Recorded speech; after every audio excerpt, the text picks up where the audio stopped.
Andrea s'est réveillé tôt aujourd'hui et a organisé la zone qui lui avait été confiée.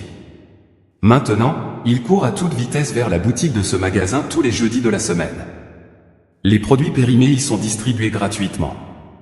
Elle avait l'habitude de le faire, c'est pratique. Soudain, près de la route et d'une maison inachevée, on entendit un cri provenant des buissons. La femme surprise demande « Qui est là ?» Peut-être que des monstres ont décidé de se débarrasser d'un animal. Quel genre de personnes sont-elles? Il n'y avait plus rien de sacré. Sans réfléchir, elle se précipita pour voir qui criait si pitoyablement. Lorsqu'elle vit un petit panier contenant un nouveau-né, elle resta bouche bée. Elle resta immobile comme une statue et ne sut que faire. Que s'était-il passé dans son esprit? La pauvre fille qui l'avait abandonnée. La femme prit le bébé dans ses bras et celui-ci se mit à gazouiller et à sourire sous elle. Dans l'enveloppe, il y avait un mot qu'Andrea n'a pas eu le temps de lire. Elle rentra chez elle à toute vitesse avec le bébé et décida que, quoi qu'il arrive, elle devrait d'abord le nourrir et le réchauffer. Sur le chemin, le garçon est entré dans le magasin et a acheté une boîte de nourriture pour bébé. Un biberon et une tétine ont été complètement secoués et si quelqu'un s'est rendu compte qu'il avait pris l'enfant d'une inconnue, il pourrait chercher la fille. Mais les passants et les visiteurs du magasin n'ont pas prêté attention à la femme mal habillée avec le bébé. Qu'en pense-t-il? Est-ce important pour eux? À la maison, Andrea a changé la couche du bébé. Heureusement, il y en avait une de rechange dans le panier. Elle a nourri le bébé et il s'est endormi profondément sous la couverture chaude. Enfin, la femme a ouvert le billet. Il était écrit d'une belle écriture uniforme, « Je suis désolé, je ne peux plus m'occuper de toi. Ma fille, je n'ai plus de force, plus d'argent et rien d'autre. » Le nom de la fille, ses papiers? Rien. Andrea s'est assise sur le canapé et a réfléchi fébrilement à ce qu'elle allait faire. Elle se sentait tremblante et fiévreuse, le sang lui montait aux tempes. Courir à la police et livrer la jeune fille extraterrestre loin du péché? La laisser dans une famille d'accueil ou prendre le risque de la laisser l'élever comme si elle était la sienne? C'est une bonne occasion de devenir maman, c'est sûr. C'est un cadeau que le destin nous a offert. Andrea décida de prendre le risque, car il était impossible de s'éloigner de cette petite fille qui sentait bon le lait et l'enfance. Elle sourit sincèrement et sans inquiétude. La femme appela la petite fille Hope, ce qui était symbolique, car son apparition la ramenait à la vie et lui donnait l'espoir de devenir mère. Et hier, il n'y avait aucune chance que cela arrive. Pendant que la petite fille dormait, Andrea s'est rendue dans un magasin voisin et a acheté de beaux vêtements de bébé, mais usagés, de la nourriture, des couches et même une petite baignoire pour baigner Esperanza. Le soir, Andrea a allumé le chauffage de son ancienne maison, a fait chauffer de l'eau et a commencé à baigner Esperanza. Elle pleurait de bonheur en touchant ses petites mains et ses petits pieds, en versant de l'eau chaude sur elle et en la lavant. Esperanza avait l'air d'avoir 6 mois et pouvait déjà s'asseoir un peu et faire de drôles de bruits. Andrea se souvient du passé. Andrea n'a pas eu une enfance heureuse. En fait, elle n'a pas eu d'enfance du tout, elle a juste lutté pour survivre parmi les autres enfants malheureux de l'orphelinat. Elle ne se souvenait que de quelques fragments payants et terrifiants de sa famille biologique, sa mère pleurant et mendiant de la nourriture dans un coin sale, entourée d'ivrognes, et la main brutale de son beau-père qui la battait.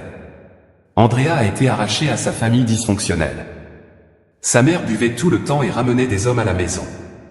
Andrea n'a jamais été nourrie ni habillée correctement. Elle portait des haillons et mendiait de la nourriture auprès des voisins, ce qui lui valait d'être souvent punie par des voisins compatissants. La police et les services sociaux ont été appelés, à l'âge de 4 ans, Andrea s'est retrouvée dans un orphelinat. Bien sûr, ce n'était pas facile non plus, mais au moins il la nourrissait et l'habillait. Très calme et travailleuse, Andrea aimait étudier et les personnes qui s'occupaient d'elle l'adoraient, mais ses camarades de classe la détestaient et la malmenaient cruellement parce qu'ils craignaient qu'elle ne raconte tout aux adultes. Andrea détestait tellement l'orphelinat qu'elle encerclait chaque jour sur le calendrier que lui donnait la nounou et l'attendait avec impatience. À 18 ans, elle n'aimait pas non plus son apparence, elle était maigre, toujours affamée, anguleuse et un peu déchirée parce qu'elle avait des cheveux roux et des taches de rousseur sur le nez. Une vraie nullité. Bien que la gardienne l'ait admirée à plusieurs reprises, « Oh, Andrea, quels beaux cheveux tu as ! C'est comme si un soleil éclatant brillait dans mes yeux. » Elle se contente de froncer les sourcils, « Oui, comme je porte des paillettes, tout le monde se moque de la rousse et des taches de rousseur. J'en ai marre de ce vieil homme. » Elle a fait un signe de la main. Ils sont bêtes, ils ne comprennent rien, ils ne font pas attention à eux. C'est ce qui se passera peu après son départ de l'orphelinat. Andrea a reçu une vieille maison à la périphérie de la ville, mais elle était heureuse d'avoir son propre foyer. Quoi qu'il en soit, elle a commencé à chercher activement un emploi, mais sans expérience ni formation, personne ne voulait l'embaucher. Elle a dû travailler comme serveuse dans un café pendant son stage. Andrea travaillait dur, ne pouvait pas rester assise et courait d'une table à l'autre comme une folle. Elle est bientôt acceptée dans l'équipe. Elle a rencontré son futur mari, Federico, lorsque son restaurant était en travaux et qu'une équipe de construction s'est installée dans l'un des quartiers. C'est un homme à la peau sombre et aux yeux noirs comme le charbon. Il a tout de suite montré des signes d'intérêt. Il aimait beaucoup la Rose sympathique et espiègle, elle était comme un soleil rayonnant. Les jeunes gens commencèrent donc à se fréquenter, puis à se marier modestement.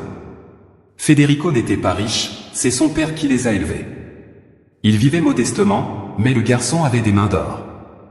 Il a tellement réparé et rénové la maison d'Andrea que leur nid familial est devenu un endroit très confortable. Le couple vivait en harmonie et ne se disputait guère.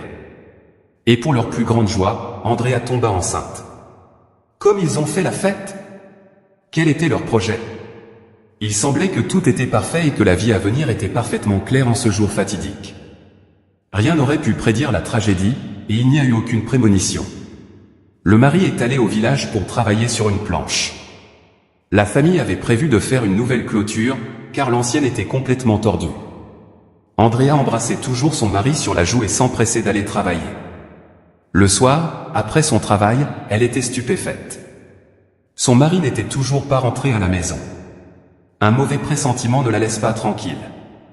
Qu'est-ce qui a bien pu se passer? Peut-être que le camion était tombé en panne ou qu'il s'était passé quelque chose en chemin. Mais dans ce cas, Federico l'aurait certainement appelé et prévenu dans la panique.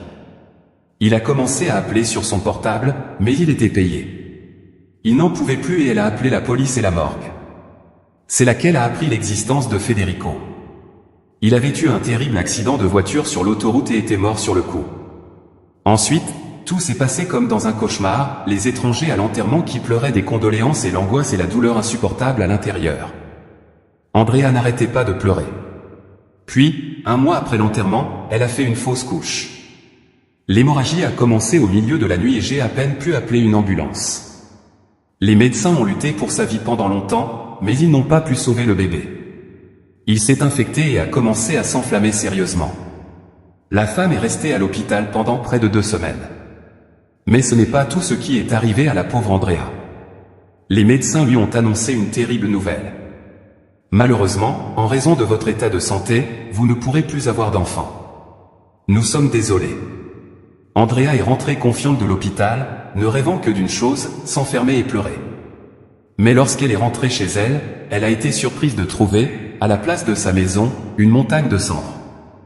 Tout a été complètement brûlé. Vêtements, meubles, murs, tout était carbonisé et il n'y avait plus de toit. Les voisins ont déclaré que, selon les pompiers, l'ancienne installation électrique était en cause. Après tout, la maison d'Andrea devait avoir 100 ans. Et maintenant, elle ne savait plus où aller ni où habiter. En vain, elle frappe à la porte de l'administration. Ils l'ont inscrite sur la liste d'attente pour obtenir un appartement et c'est tout. Personne ne lui a rien dit, on ne lui a même pas proposé un logement provisoire. Les autorités lui ont dit la même chose, c'est votre maison privée et elle a brûlé à cause de vous. Nous ne sommes pas obligés de vous fournir un logement. Vous n'avez pas d'amis ou de parents chez qui vous pouvez vivre pour l'instant ou louer une maison. La pauvre femme se précipite vers le café où elle travaille, saisissant cette opportunité comme une bouée de sauvetage, peut-être pour pouvoir louer une chambre après avoir reçu son salaire. Et en attendant, de vivre chez une voisine, mais même cela a été un échec total. Elle enterrait son mari et a été hospitalisée. Ils ont engagé quelqu'un d'autre pour faire son travail. Ils n'ont même pas pris la peine de l'appeler pour la prévenir. Andrea a supplié. Le propriétaire lui a montré le certificat d'hospitalisation, mais en vain. Après tout, elle travaillait sans contrat, ce qui signifie que personne ne lui doit rien et qu'elle ne peut se plaindre nulle part.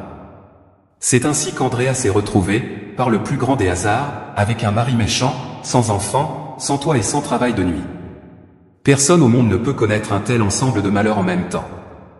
Même si elle n'est pas dans un horrible cauchemar, Andrea est complètement déprimée. Ayant perdu le goût de vivre, elle a marché sans but dans la rue toute la journée en regardant les visages des passants et en les envoyant secrètement promener.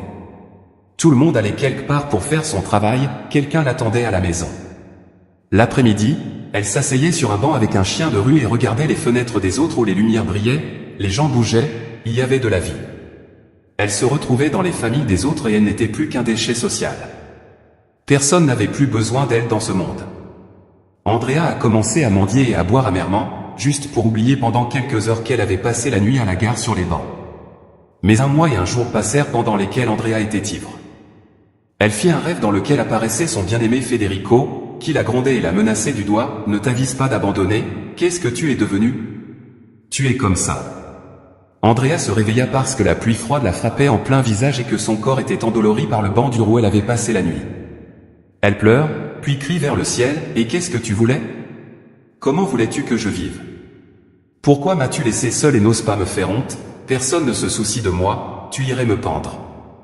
Ce manteau te fera savoir que je veux t'accompagner au paradis, car pour qui devrais-je vivre? » À ce moment précis, il y eut une forte détonation qui fit dresser les oreilles de la femme, tandis qu'un éclair lumineux illuminait le ciel et frappait directement l'homme infâme. Le peuplier fut divisé en 12 et il se mit à pleuvoir si fort qu'on n'y voyait rien. Effrayée, elle s'agenouille, fait un signe de croix et murmure « Pardonne-moi mon Federico, pardonne-moi mon amour.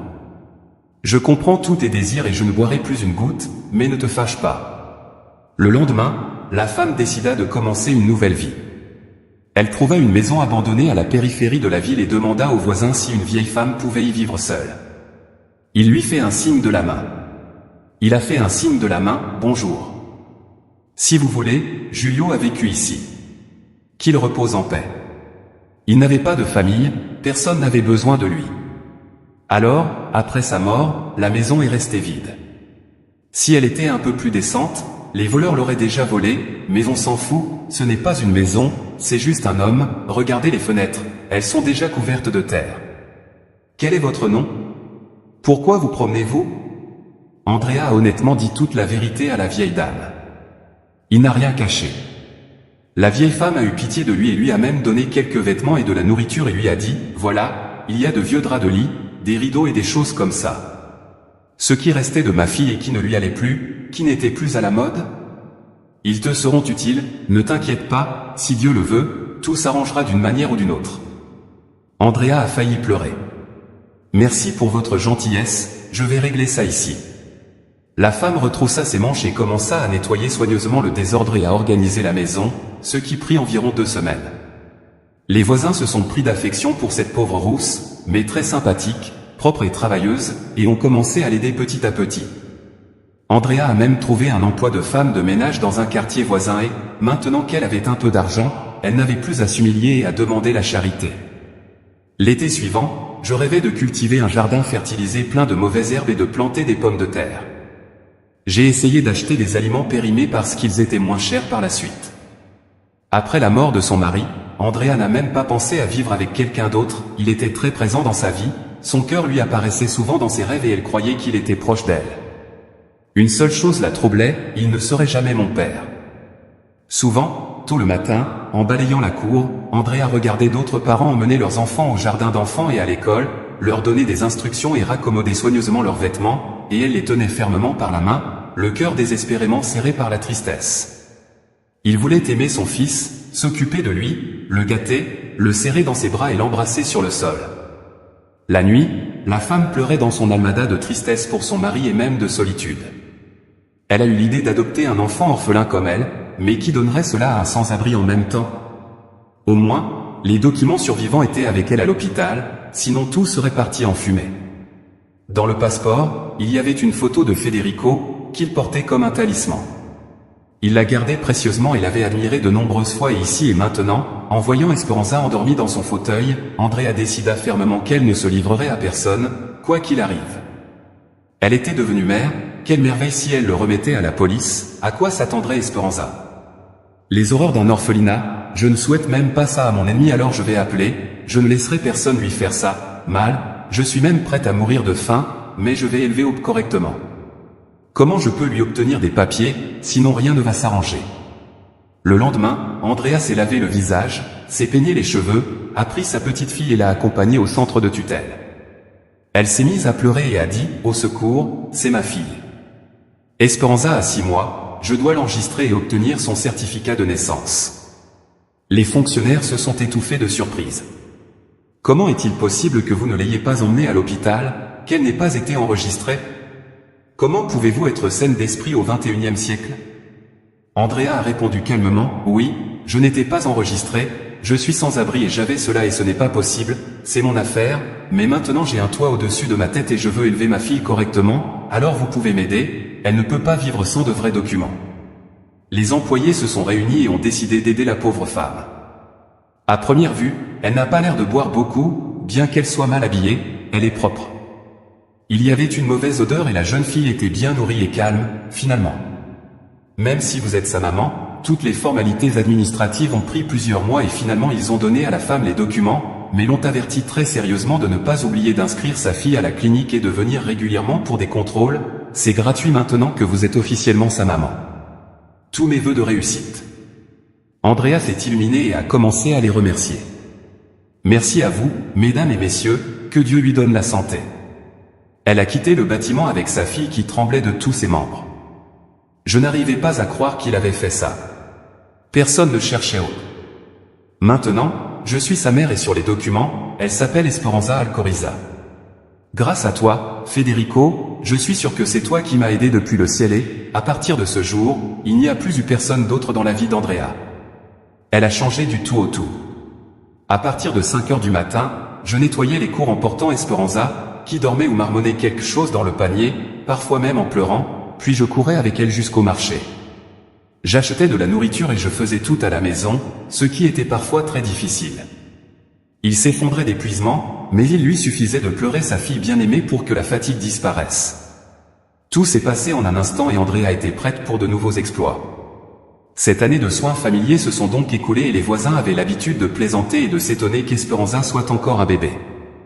Andrea. Où avez-vous eu cet enfant? Vous ne pouviez pas dire que vous étiez enceinte, c'était mystérieux. Elle sourit, c'est ma fille, n'en doutez pas, mon ventre était très petit et personne ne le savait. J'ai remarqué qu'Esperanza a grandi comme une petite fille intelligente, obéissante et curieuse. Elle aimait lire, dessiner et aider sa mère à faire le ménage.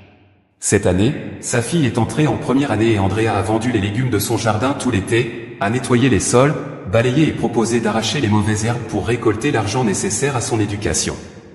Elle était si fière qu'elle espérait qu'il n'était pas plus mal loti que les autres et que son uniforme était neuf, ainsi que son sac à dos. Lorsqu'Andrea a emmené sa fille à l'école pour la première fois, elle a même pleuré et s'est dit « Mon Dieu, comme c'est merveilleux d'être mère ». C'est une bonne chose que personne ne soit venu chercher Esperanza, cela signifie qu'ils ont vraiment décidé de l'abandonner, et je m'en porte mieux. Peu après, Esperanza et sa famille ont accueilli une nouvelle locataire dans leur maison. La petite fille est rentrée de l'école et a mystérieusement commencé à demander à sa mère « Ne me gronde pas si je te montre quelque chose ». Pendant ce temps, la jeune fille avançait en titubant dans le couloir et gardait sa veste, cachant quelque chose dans sa poitrine. Elle a poussé un petit cri et la femme a demandé, surprise, « Montre-moi qui pleure là ». « Montre-moi qui pleure là, c'est intéressant, ne t'inquiète pas, ne t'inquiète pas ». La jeune fille sortit avec précaution un petit chaton gris et fin dessous sa veste. Le chaton était effrayé et pleurait pitoyablement, effrayé par la situation inconnue. La jeune fille se mit à parler très vite et de façon intelligible. « Regarde maman, des enfants l'ont trouvé près de l'école et le méchant loup a commencé à le harceler. Il a même attaché une boîte de conserve à son cul et cela m'a rendu si triste que dès que j'ai pris le chaton pour l'éloigner des enfants, je n'ai pas pu le laisser partir, ils allaient l'attraper et le frapper à nouveau. » Andrea a pris le chaton dans ses bras et il a dit pourquoi pas. « Au contraire, je suis fier d'avoir une fille aussi gentille et sensible, tu l'as sauvée. Maintenant, je vais donner du lait à ce pauvre bébé. Comment vas-tu appeler ton chaton ?» répond Esperanza avec joie. « Appelons-le Renard. » Merci maman, ne t'inquiète pas, je vais m'occuper de lui et changer la litière que tu as donnée au chaton en lait chaud, qu'il a mangé goulûment avant de s'endormir dans les bras de la jeune fille, bien au chaud. La jeune fille sourit en lui caressant l'oreille et lui dit « Dors, mon petit renard, personne ne t'embêtera plus. Je ne les laisserai pas te faire du mal quand tu seras grand et que tu épouseras des souris. » Andrea appela Esperanza pour le déjeuner. « Ma fille, lave-toi les mains et viens manger de la soupe, il commence à faire froid. » La fille mit un doigt sur ses lèvres pour indiquer le silence. « je ne peux pas aller dormir, ne me gronde pas maman, comment vais-je le faire descendre du sol, je vais rester avec lui un peu plus longtemps et ensuite je partirai, ok. Andrea a souri, elle a caressé la tête de sa fille et a dit eh bien, c'est bon, reste encore un peu, mon bon ange, plus tard nous ferons chauffer la nourriture pour que vous puissiez vivre tous les trois ensemble. Foxy était un chaton joueur et affectueux, et la fille et lui jouaient ensemble avec des balles et des cordes auxquelles étaient attachées des friandises. Le soir, le chaton se laissait flotter sur les jambes de ses maîtres et ronronnait, se sentant plus à l'aise dans sa maison. Un jour, Andrea venait de rentrer du travail et était déjà occupée dans la cuisine car sa fille allait bientôt rentrer de l'école et elle devait préparer le repas et faire chauffer le four. Le renard tournait et sautait dans tous les sens pour demander quelque chose de savoureux qui sentait bon la nourriture, et soudain, elle a vu un convoi de voitures s'approcher de la maison, un homme est sorti de la voiture et a frappé à la petite fenêtre. Son défunt mari, Federico, se tenait devant elle et lui dit « Bonjour, tu es Andrea, je suis Victor, père biologique d'Esperanza, sa fille, je veux te voir, je peux entrer ? Il faut qu'on parle. » Andrea recula, pâlit et commença à faire le signe de croix tandis que Federico sanglotait « Mon amour, tu n'es pas mort. Comment puis-je avoir des hallucinations ?» La femme s'effondra sur le seuil et se réveilla avec un coup de poing sur le visage et de l'eau froide. L'homme transpirait et avait enlevé son coûteux manteau de cachemire. Comment cela peut-il effrayer les gens ? Je ne suis pas Federico. Pourquoi pensez-vous que je m'appelle Victor ? Vous m'avez confondu avec quelqu'un d'autre. Andrea s'est frotté la nuque et a commencé à expliquer, je ne suis pas fou, c'est parce qu'il ressemble beaucoup à mon défunt mari. Il est identique à lui, je vais vous montrer une photo de Federico. Il a sorti la photo de Federico de son passeport et l'a tendue à l'étranger. Il était perplexe et changeant la tête qu'il fait est toujours incroyable. Je lui ressemble. Nous devons comprendre tout cela. Il n'y a pas tant de coïncidences que ça. Je comprends pourquoi je réagis comme ça, je suis désolé, je ne voulais pas vous faire peur. Où est ma fille ? Je t'expliquerai tout, c'est aussi ma fille, grommela Andrea, fais ce que tu veux, mais sache que je ne te donnerai pas d'espoir, c'est ma fille légale et la seule chose pour laquelle je vis maintenant, 21, j'en ai trop dit et je dois encore faire la soupe, je passe une bonne journée. Elle emmena le visiteur indésirable et lui ferma la porte au nez, inquiète, j'ai dû faire face à un autre problème dans ma vie qui m'a presque donné une crise cardiaque, j'ai cru que mon défunt mari était revenu de l'au-delà et maintenant il veut me prendre Esperanza. Esperanza arriva bientôt, bavardant joyeusement de ses succès, sirotant de la soupe pendant qu'Andrea fondait en regardant le trésor adoré, puis ils firent leur devoir ensemble, tout le temps qu'ils passèrent avec leur fille fut vital et agréable car la femme semblait se nourrir d'un amour enfantin, ce qui lui donnait une énorme impulsion pour vivre. Quelques jours passèrent, c'était dimanche et Andrea et sa fille s'amusaient dans le jardin à faire un bonhomme de neige, elle riait à gorge déployée parce que la carotte tombait toujours et ne restait pas en place comme le nez. Une voiture s'arrêta devant la maison et le même inconnu frappa à nouveau à la porte mais cette fois il était seul sans accompagnateur et tenait un gros paquet et un arbre de Noël doux et moelleux. Au lieu de le saluer, Andrea grogna grossièrement encore une fois. Qu'est-ce que tu veux d'autre ? Je pense que je te l'ai bien fait comprendre la dernière fois. Victor n'a pas réagi et a salué paisiblement. Bonjour à tous, je peux vous rendre visite, j'apporte des cadeaux, presque comme le Père Noël. Je peux entrer et il a habilement placé une carotte pour le bonhomme de neige d'un seul mouvement. Esperanza a applaudi avec enthousiasme.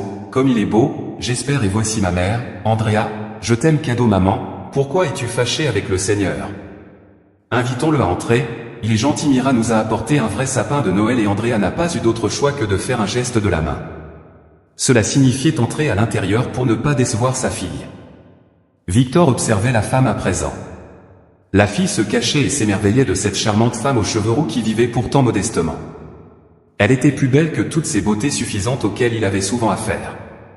Elle était froide, ses yeux verts brûlaient comme des émeraudes et même sous une veste encombrante et inconfortable, on pouvait voir sa silhouette spectaculaire et Esperanza était aussi belle qu'une poupée, on voyait qu'elle aimait beaucoup sa mère, c'est une vraie famille, pas comme la mienne, l'argent ne fait pas le bonheur, pensa-t-il. Victor Andrea était nerveux, il appela tout le monde à manger et commença à mettre la table. D'un geste, il indiqua à l'homme de rester silencieux et de ne pas aborder le sujet pour lequel il était venu.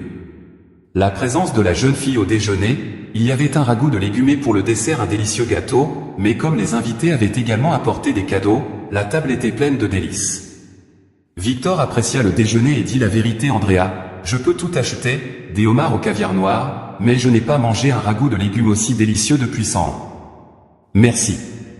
Très riche, mais la femme n'a pas répondu au compliment, son esprit était occupé par l'idée de mon Dieu et s'il est vraiment le Père de l'espoir, il peut être facilement prouvé, tout viendra à la lumière, les documents seront annulés et ils apporteront l'espoir, s'il vous plaît mon Dieu, ne les laissez pas m'enlever ma fille.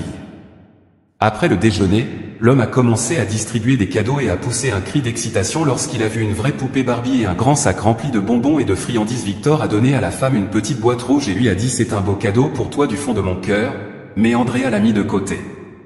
Sans même le regarder, elle a chuchoté non, j'espère que je n'ai pas 7 ans non si tu essaies de m'acheter ou de me soudoyer, je sais pourquoi tu es venu, je ne vais pas te donner ma fille ou tu n'en rêves même pas maintenant, décorons le sapin pour que l'espoir ne se fasse pas sentir et s'il te plaît, 21 Victor a aussi chuchoté ok, je vais partir mais seulement après en avoir parlé sinon je n'ai pas grand chose à te dire j'espère que tu changeras d'avis après cela, plus tard, tout le monde a décoré ensemble le joli sapin en y accrochant des ornements et des guirlandes que Victor Esperanza avait apportées. Elle était enchantée par les boules colorées et changeantes, parce que pendant toutes ces années ils n'avaient eu qu'une branche de sapin qu'ils avaient décorée avec des bonbons et de la ouate. Alors la petite fille a demandé à sa mère si je pouvais courir une minute pour voir Rebecca, je dois lui dire que je ne peux plus le supporter, elle va être jalouse, surtout quand elle me verra. Barbie n'a pas d'égal et elle se moque toujours de ma vieille poupée.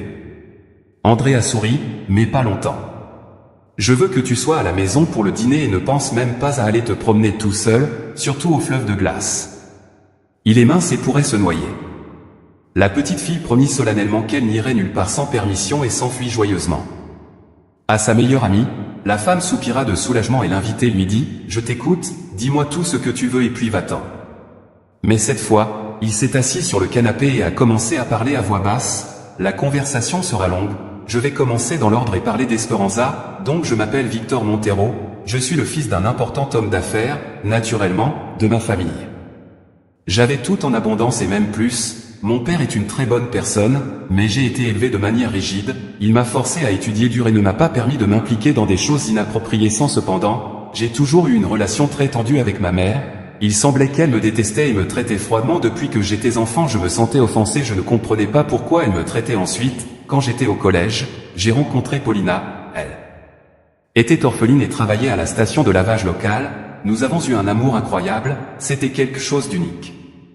Mais mes parents étaient contre, mon père était étonnamment neutre, disant que c'était mon problème et que je pouvais vivre comme je voulais, mais ma mère a piqué une crise et a essayé de toutes ses forces de rompre notre relation, mais je m'y suis opposé et j'ai décidé d'épouser Paulina, tout allait bien, mais une semaine avant le mariage elle a disparu, elle s'est volatilisée, elle s'est enfuie et n'a pas répondu à mes appels, je l'ai cherchée partout, en vain. Les choses ont passé beaucoup d'années et je ne peux toujours pas oublier Paulina. Je me consacre à ce que j'aime mais ma vie personnelle ne s'améliore pas du tout avec qui je rencontre, tout va mal et récemment ma mère est tombée gravement malade, elle a une maladie grave, alors elle a décidé de me dire toute la vérité, il s'avère que Paulina ne s'est pas enfuie. Il s'avère que ma mère est venue dans notre maison louée et a commencé à inventer des histoires folles, comme quoi j'avais une petite amie et que nous allions bientôt nous rencontrer. J'allais me marier et que Paulina n'était qu'un passe-temps, menaçant de ruiner sa vie s'il ne disparaissait pas à jamais de ma vie, etc. Lorsque j'ai appris cela, je me suis mis très en colère. J'ai décidé de découvrir à tout prix ce qui était arrivé à Paulina, quel était son sort, je me suis dit qu'il n'était pas déjà trop tard, j'ai engagé un détective privé et c'est lui qui a tout découvert pour moi. Il m'a dit que Paulina, après avoir été mise à la porte par ma mère, avait déménagé dans la banlieue et loué une chambre dans le centre de la ville. Au début, elle a découvert qu'elle était enceinte de moi et a même eu un bébé. J'ai vu les documents correspondants dans la salle d'accouchement et puis, comme l'ont dit les voisins, l'enfant a disparu, personne ne l'avait vu, ni les voisins, ni la connaissance de ma copine Paulina a fait une dépression prolongée et a commencé à boire, apparemment à la suite de tout ce qui s'est passé et puis il est mort d'alcoolisme. Le détective a bien trouvé sa tombe, c'est un vrai professionnel dans son travail et il a fait de son mieux pour retrouver sa fille d'abord, il a vérifié tous les orphelinats mais il n'y a pas trouvé la fille alors il a supposé que Paulina il aurait pu laisser la fille quelque part près de votre maison alors il a rapidement découvert que vous, Andrea d'une certaine manière, vous avez réussi à avoir une fille de 6 mois, bien que les voisins prétendent que vous ne l'avez pas eue. Vous étiez enceinte, tout concorde, ils ont comparé la date de naissance de Paulina avec le moment où elle est apparue votre fille, la fille avait 1 an et demi à l'époque et compte tenu du fait que vous viviez très mal et dans une maison abandonnée, l'option de l'adoption a également été exclue. Personne ne vous aurait donné la fille, je suis désolé, donc je suis juste sûr qu'Esperanza est ma fille et elle me ressemble aussi physiquement. Seule elle a les mêmes yeux bruns et les mêmes cheveux noirs bouclés, seul il a la forme du nez et du visage de Paulina, je vois. J'insiste pour qu'on fasse un test ADN. Faisons-le pour ne pas avoir de doute. Non. Vous pensez que je vais vous enlever votre fille ou contester votre maternité, vous avez peur de ça, mais ne vous inquiétez pas, je veux juste voir ma fille participer à son éducation, l'aider, vous vous sentirez mieux, je vois combien c'est difficile pour vous de vivre, vous voulez vraiment que la fille grandisse dans ces conditions, je m'en fiche. Je vous en prie, restez à l'écart. L'apparition d'une fille dans la vie est comme une lueur d'espoir, c'est tellement de bonheur, cela ne me dérange pas. Andrea écoutait sans l'interrompre et était surprise de voir à quel point la vie de la pauvre Paulina était mêlée à la sienne, mais elle s'en fichait. Il s'est rétabli, n'a pas réussi, a sombré, a abandonné sa fille par désespoir et a disparu d'une manière ou d'une autre. Andrea éprouva une grande tristesse pour cette femme malheureuse et brisée. Après tout, elle n'était vraiment coupable de rien, personne ne l'avait cherchée à temps et Victor n'était pas si méchant. Le pire, c'est qu'elle l'avait jeté dehors avec tant de force la première fois qu'Andrea l'avait vu. Il répondit calmement. « Pardonnez-moi, je ne connaissais pas tous les détails. » « Eh bien, si tout cela est vrai, alors bien sûr. Faisons un test ADN. Mais ne croyez pas que je l'ai volé, je l'ai trouvé dans un panier, j'étais tellement heureux que je n'ai pas voulu l'apporter à l'orphelinat, je suis moi-même orphelin et le zèle terrible et maléfique qui existe et je suis aussi stérile après un avortement. J'étais donc heureuse d'avoir une fille. Je ne dis pas que nous ne vivons pas riches. C'est vrai, mais j'essaie de lui acheter de nouvelles choses, je travaille comme gardienne, je vends des légumes au marché, tout pour ma petite fille, tout pour ma petite fille. Je n'ai pas toujours été sans abri. J'avais aussi mon cher mari Federico, notre propre maison. Nous y faisions des réparations ensemble. Je suis tombée enceinte et soudain elle s'est arrêtée et s'est mise à pleurer, se couvrant le visage de ses mains, incapable de contrôler ses souvenirs. Victor a continué à parler à voix basse. Je connais le détective. Il m'a parlé de vous. Je suis désolé, tu as aussi une vie compliquée et brisée. Andrea essuie ses larmes et demande. Qu'est-il arrivé à la ressemblance entre toi et mon défunt mari? As-tu réussi à trouver quelque chose qui ne me laissera pas tranquille? Victor poursuit, oui, j'ai tout découvert. Ma mère a tout avoué récemment. Il s'avère qu'avant mon père, elle était déjà mariée et avait des jumeaux, mon frère et moi, mais elle a rapidement divorcé de son mari et ils ont décidé de tout séparer à l'amiable, y compris les enfants, et son premier mari Nicolas a dû quitter la ville pour que mon frère et moi ne nous voyions jamais. Je n'arrive pas à croire que l'on puisse avoir l'idée de séparer des jumeaux. Ce n'est pas un acte de cruauté que de ne pas nous laisser nous voir et parler, mais Nicolas ne l'a pas fait. Elle a vécu longtemps dans une ville inconnue et est rapidement rentrée chez elle. Il s'avère alors que son mari Federico a été élevé par un père célibataire et qu'il a vécu dans la pauvreté, gagnant tout juste de quoi s'en sortir. Pendant ce temps, j'ai été élevé dans l'opulence, ma mère ayant épousé un millionnaire pour la seconde fois. Lorsque mon beau-père l'a découvert, je me suis mis en colère. Je ne peux pas pardonner à ma mère, pourquoi n'a-t-elle pas aidé son autre fils? Pourquoi ne m'a-t-elle rien dit? Comment est-il possible d'avoir un cœur comme celui-là? Assez froid pour causer tant de dégâts et détruire tant de vies.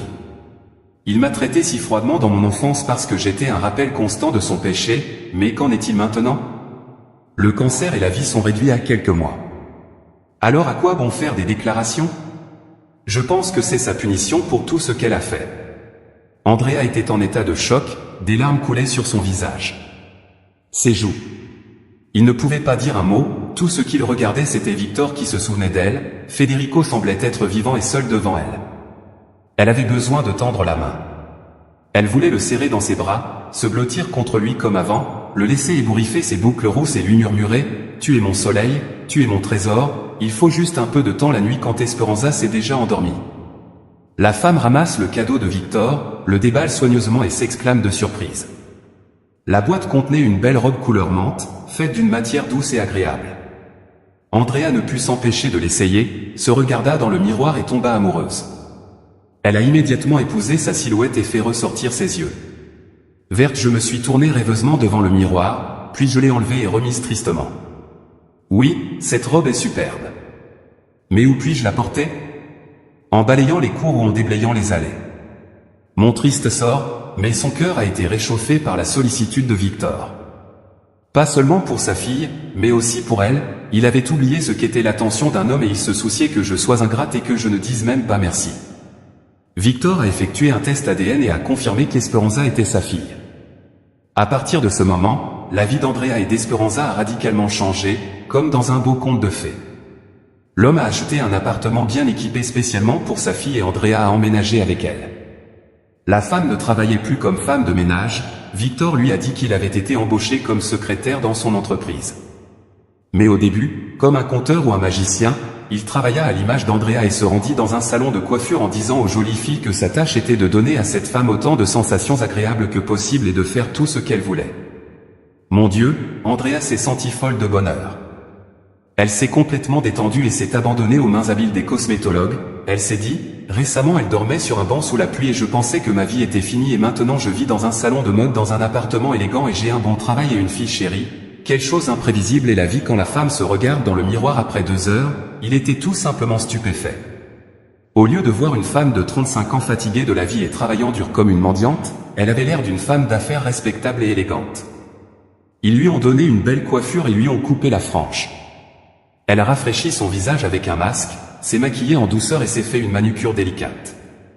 Dans le magasin de vêtements voisins, elles ont choisi des robes et des costumes élégants, des chaussures et des accessoires coordonnés. La femme ne s'est jamais sentie reine devant Victor qui l'attendait dans la voiture. Il a même sifflé lorsqu'il est enfin sorti de la tente, son cœur battant si fort en voyant une beauté comme elle, il ne s'est pas retenu et a dit « Oh, Andrea, tu es si spectaculaire, je crois que je suis tombé amoureux de toi définitivement et irrévocablement. » La femme rougit, les compliments la flattent beaucoup et elle répond « Oh, allez. Merci pour tout Victor, vous êtes comme un génie, un bon magicien qui est entré dans notre monde, dans notre vie avec de l'espoir et l'a rempli de couleurs vives. Je n'aurais jamais pensé que ma fille aurait un père aussi merveilleux. Tout comme vous, elle s'est beaucoup attachée à vous. Le moment est peut-être venu de lui dire la vérité. » Victor lui prit la main et, la regardant dans les yeux, lui dit avec une profonde émotion. « Andrea entend que nos vies sont si étroitement liées et qu'Esperanza X les a fermement unies. Que penses-tu de devenir une famille ? Je ne suis pas contre. Je ne pense pas qu'Esperanza et toi le soyez non plus, bien sûr je ne vais pas te forcer, mais sérieusement j'aimerais beaucoup élever notre fille ensemble, ma fille me manque beaucoup et je compte littéralement les secondes jusqu'à notre prochaine rencontre. » La femme resta immobile jusqu'à ce que ses jambes tremblent un peu. Il était clair pour Andrea que Victor l'aimait parce qu'elle était la copie conforme de son défunt mari et de l'excellente personne qu'il était, un mari généreux et aimant, un rêve devenu réalité. « Vraiment tout ce qui se passait dans la vraie vie, répondit-elle d'une voix tremblante, je suis d'accord. Essayons. Il faut juste préparer notre fille d'une manière ou d'une autre, car elle va nous disons tout cela, je n'en ai aucune idée. Victor répond, je suis pour qu'on ne mente jamais à personne, alors il faut lui dire la vérité. Hope est une fille intelligente, je pense qu'il comprendra tout. Après le dîner, Victor prend son courage à 2 mains et s'approche d'elle. Esperanza, qui essayait de faire de l'exercice avec assiduité, lui dit. Esperanza, il faut qu'on te parle. Ta maman et moi avons décidé de nous marier parce que je suis ton vrai père, que nous nous aimons et que nous voulons nous occuper de toi ensemble. Après tout, tu es notre rayon de soleil et notre fille bien-aimée, qu'en penses-tu ? André était tendu et inquiet en voyant la réaction de sa fille, craignant qu'elle ait mal compris ou qu'elle soit triste, mais à sa grande surprise, la fille a poussé un cri d'excitation et a couru vers Victor en le serrant dans ses bras. « Bonjour, je savais que tu étais mon père. Maintenant, nous sommes une famille comme tout le monde, eh bien, je ferai partie de la famille comme tout le monde. » Victor rit et embrasse la jeune fille sur la joue. « Bien sûr, nous les rencontrerons demain. Tu as un grand-père très drôle. Je suis sûr que tu l'aimeras. Tu l'aimeras. » Andrea a poussé un soupir de soulagement, a souri et a dit, « Eh bien, la famille, tout le monde se lave les mains. Le dîner sera servi quand vous aurez fini vos devoirs et nous jouerons ensemble à la loterie pour voir qui est avec moi. » Ils ont ri, ont levé la main et sont allés dîner. Andrea avait l'impression que le temps était revenu et qu'elle était à nouveau celle qu'elle aimait. L'heureuse épouse et mère avait un sentiment de légèreté et de paix dans son cœur, comme s'ils avaient vécu ensemble pendant longtemps.